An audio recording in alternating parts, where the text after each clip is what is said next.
Hi, I'm Graham and welcome to Man vs Film. This is going to be a top 10 of movies that you can watch right now on Amazon Prime US for the month of April 2018. So let's get started. Number 10, Valerian and the City of 1,000 Planets. Alpha is a city where beings from different planets live together, exchanging their knowledge and culture. Peace is granted by a human force, including Major Valerian and his partner, Sergeant Laureline. They are assigned by the Defence Minister to retrieve the last species of converter in a dangerous mission. Luc Besson's visually stunning science fiction adventure movie is terrific. It's an amazing movie that was maligned when it was in the cinemas, and this is going to become a cult classic in a few years because people are going to check this out, fall in love with the amazing visuals, the terrific story, and just how wonderful this movie really is. I think you should definitely check this thing out. I think it was absolutely amazing and well worth your time. Number 9, Power Rangers. High school outcasts stumble upon an old alien ship where they acquire superpowers and are dubbed the Power Rangers. Learning that an old enemy of the previous generation has returned to exact vengeance, the group must harness their powers and use them to work together and save the world. I was never a Power Rangers fan, but I watched this movie and do you know what? I quite enjoyed it. I enjoyed the look of it, the aesthetic, the fun that it had, the interactions between the 5 group members. It was a little bit like The Breakfast Club with fighting. Lots of special effects and mechanised monsters. Okay, so it's not completely like The Breakfast Club. They all come together, they're all very much fun. The movie loses its way a little bit in the middle, but it gets to that rousing finale where everything is just gung-ho and it's wonderful to watch. Really good entertainment. There's some nice directing touches inside this as well, especially one inside a car as it crashes and the camera does 360s all the way around. It's terrific. Number 8, The Infiltrator. A US customs official uncovers a money laundering scheme involving Colombian drug lord Pablo Escobar. Bryan Cranston is the infiltrator of the title and pretty much the movie relies on him, and he is terrific in the role of this man investigating the cartel, trying to get them on a technicality through their finances, trying to get to them through that angle. They're put in really situations that are tense, suspenseful, where you're genuinely worried that somebody is going to get seriously hurt, but it's entertaining. It tells a slice of this story that has been told many times before from different angles. This is another angle, but it's nevertheless still fairly entertaining and a worthwhile watch. Number 7, Monster Trucks. Looking for any way to get away from life in the town he was born into, Trip, a high school senior, builds a monster truck from bits and pieces of scrapped cars. After an accident at a nearby oil drilling site displaces a strange and subterranean creature with a taste and talent for speed, Trip may have just found the key to getting out of town and a most unlikely friend. It's a bit of a surprise that it's made it onto my list as well, but I had a little bit of fun with Monster Trucks. I thought it was going to be one of these movies I could watch and just laugh at, but I found myself kind of wondering where it was going to go next and how ludicrous it was going to get, but it never became silly. It was always kind of fun and just sat on that borderline of entertaining. It gets a little overlong at points, but it does have some good car chases, some fun moments, even though the plot is completely ridiculous.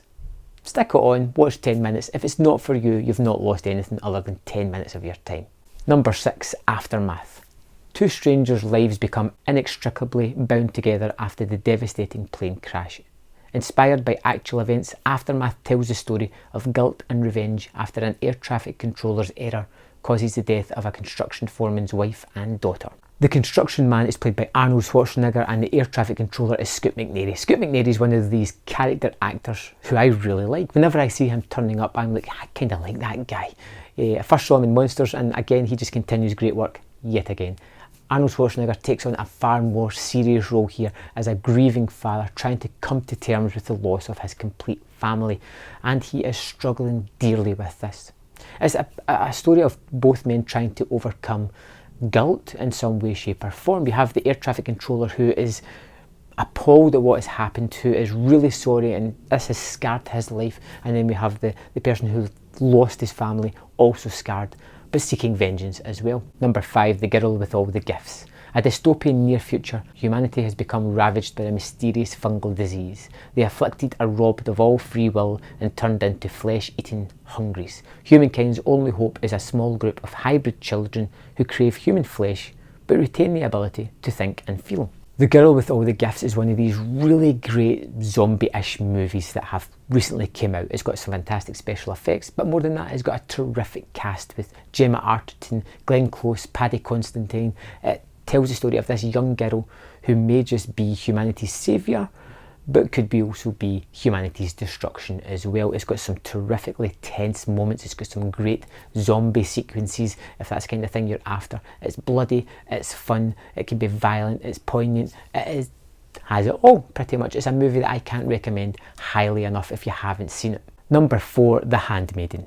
1930s Korea. In the period of Japanese occupation, a new girl is hired by a handmaiden to do Japanese heiress who lives in a secluded life in a large countryside estate with her domineering uncle.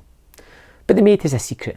She is a pickpocket recruited by a swindler posing as a Japanese count to help him seduce the lady and elope with him, rob her of her fortune and lock her up in a madhouse. Park Chan-wook's terrific movie, The Handmaiden. This was something that I considered was going to be a period piece and didn't know anything about the whole con angle until I was in the cinema. It's one of these movies that will give you like half an hour of scenes and then it'll jump back in time, show it from a different person's angle and just repurpose everything that it's already shown you, making it more complex, more intriguing and just fascinating to watch. It is anchored by these fantastic visual elements. It is stunning to look at with great production designs as well. I think this is a fantastic movie. It made it onto my top 10 end of year list and I think it's something that you must be checking out this month. Number 3, Cast a Deadly Spell. In 1948 Los Angeles, everyone uses magic. Everyone except hard-boiled private detective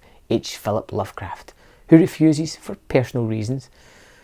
Lovecraft is hired by a mysterious rich man to recover a stolen book, the Necronomicon. Investigating, he finds that the book holds the key to taking over the world by magical means, releasing the old ones. I deliberated over putting Cast a Deadly Spell on my list because it has been years since I've seen it, but I have really fond memories of this.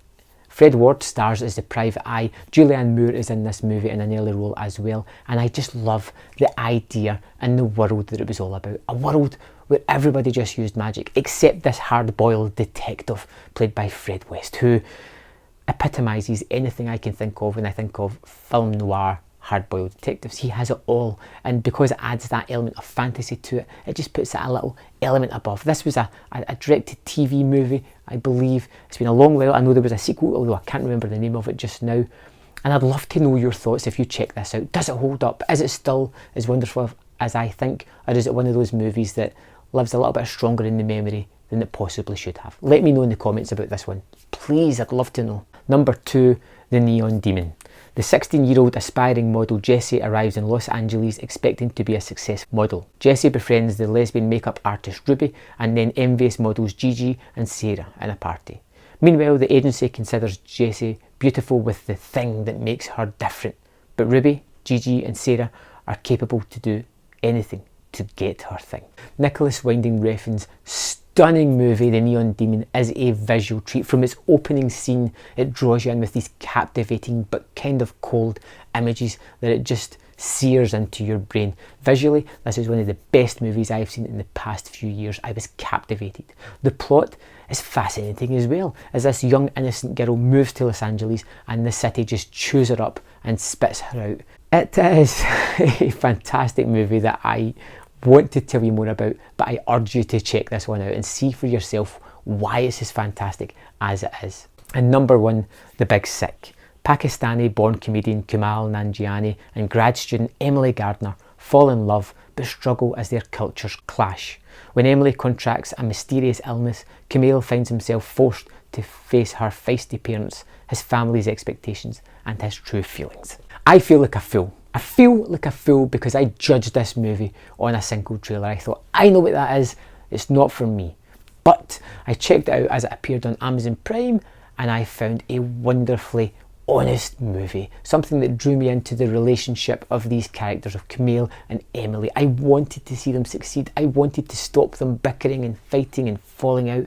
I wanted Kumail to be there when she woke up from her illness. I wanted him to get on with the parents. I really empathised and sympathised with this couple. I loved it. And Emily's parents are fantastic. They are just funny and you can feel their pain as they try to come to terms with this weird situation that they've been thrust into. The Big Sick is an amazing movie. It's one that should not be judged just because it looks kind of generic. It's anything but, and I think you should definitely check this one out. So there we have it, 10 movies for Amazon Prime for April 2018. I hope you liked this video. If so, click that like button, subscribe if you haven't already done so, and if there's something that I've missed that should have been on my list, let me know in the comment box below, and I'll see you next time on Man vs Film.